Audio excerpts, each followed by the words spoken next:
بسم اللہ الرحمن الرحیم۔ رسول اللہ صلی اللہ علیہ وسلم نے دعا کے بارے میں کچھ ہدایات بھی دی ہیں۔ ضروری ہے کہ دعا کرنے والے بندے ان کو ہمیشہ پیش نظر رکھے۔ حضرت ابو ہریرہ رضی اللہ تعالی عنہ سے روایت ہے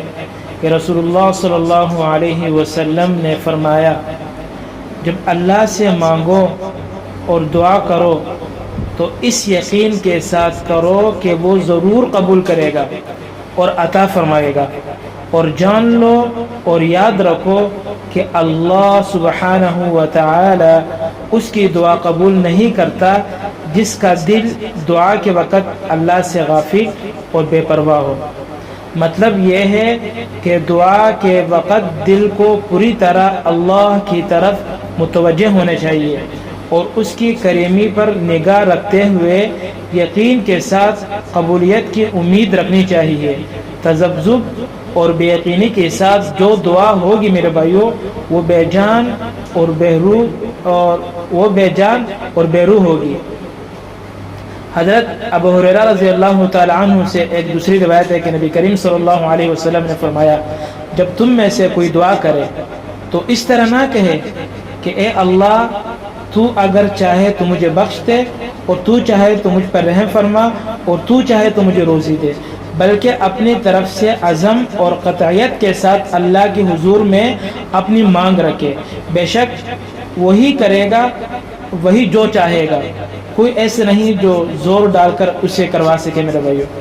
اس کا مطلب یہ ہے کہ عاجزی اور محتاجی اور فقیری اور گدائی کا تقاضا یہی ہے کہ بندہ اپنے رب کریم سے بغیر کسی شک اور تذبذب کے اپنی حاجت مانگے۔ اس طرح نہ کہے کہ اے اللہ، اگر تو چاہے تو ایسا کر دے، اس میں استغنا کا شعبہ ہے، اور یہ مقام عبدیت اور دعا کی منافی ہے،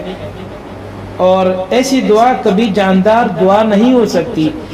اس لیے بندے کو چاہیے کہ اپنے طرف سے اس طرح عرض کرے کہ میرے مولا، میری یہ حاجت تو پوری کر، اور یوں کہے کہ میری یہ حاجت تو ہی پوری کر دے۔ بے شک اللہ تعالیٰ جو کرے گا وہ اپنے ارادہ اور مشیت سے کرے گا۔ کوئی ایسا نہیں ہے کہ جو اللہ سبحانہ و تعالیٰ پر میرے بھائیو زور ڈال کر کوئی کام کروا سکے۔ اس لیے دعا کے وقت عاجزی اور انکساری بندے میں ہونا بہت ضروری ہے، اور اللہ سبحانہ و تعالیٰ بندے سے اس کے گمان کے مطابق معاملہ کرتا ہے۔ تو جب دعا کرتے وقت انسان کو یہ یقین ہو کہ اللہ میری دعا قبول کرے گا، تو اللہ ضرور جو ہے وہ دعا قبول فرمائیں گے۔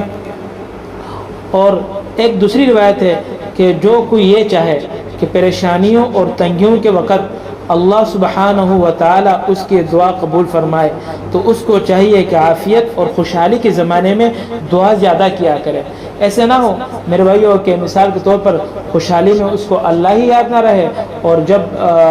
پریشانی آ جائے، بیماری آ جائے، تو پھر وہ گر گڑا اللہ سے دعا مانگتے رہے اور خوشحالی میں اللہ کو یاد نہ رکھے۔ یہ تجربہ اور واقعہ ہے کہ جو لوگ صرف پریشانی اور مصیبت کے وقت ہی خدا کی طرف متوجہ ہوتے ہیں، وہ اسی وقت ان کے ہاتھ دعا، اور اسی وقت ان کے دعا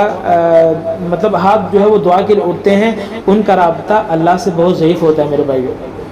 اور خدا کے رحمت پر ان کو اعتماد نہیں ہوتا، جس سے دعا میں روح اور جان پیدا ہوتی ہے۔ اس کے برعکس جو بندے ہر حال میں اللہ سبحانہ و تعالیٰ سے مانگنے کے عادی ہوتے ہیں،